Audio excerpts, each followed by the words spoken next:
if you've been keeping your ear to NBA news, then you would have heard of the new collecting and bargaining agreement. But in that collecting bargaining agreement, the biggest news of all, that NBA players can now invest in the NBA and the WNBA. So how is that going to change the way that NBA players play, work, or even think? Well, we're going to be talking about all that and more. So make sure to give this video a thumbs up or thumbs down because it's your thumb, and let's go ahead and get into it.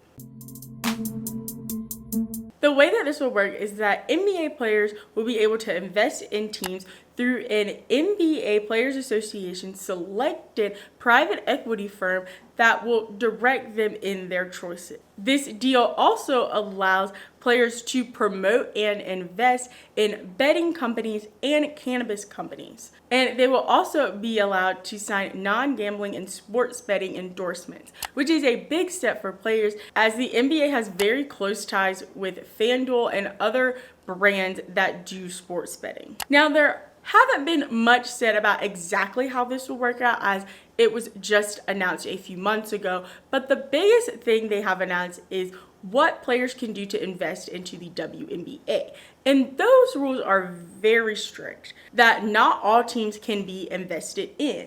And the only teams that players can invest in are the teams that do not share ownership with an NBA team. That means that the New York Liberty, Phoenix Mercury, Minnesota Lynx, Indiana Fever, and Washington Mystics will not be up for an investment for NBA players. And if a player chooses to invest in any of the other WNBA teams, they can only own no more than 4% of the team as an individual, and NBA players as a whole cannot own no more than 8% of a team. Now, obviously this is a big step in the NBA, but also in the WNBA.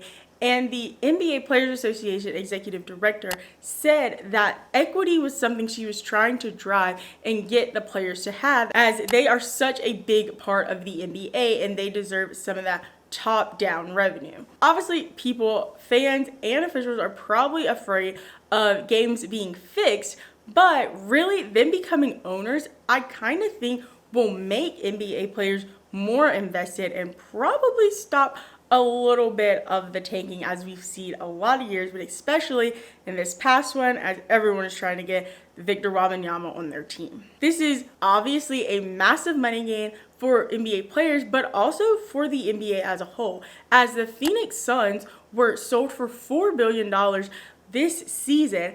And now the NBA wants that number to keep growing to make their league more valuable, which having players invested in that will exceed the amount, because how many people can actually afford to invest in an NBA team?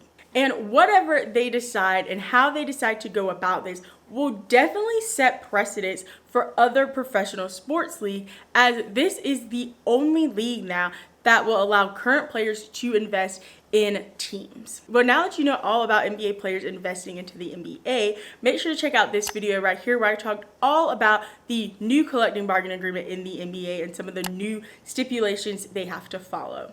Make sure to subscribe and hit the bell to be notified every time I post a new video, which are Mondays at 11 a.m. Eastern Standard Time.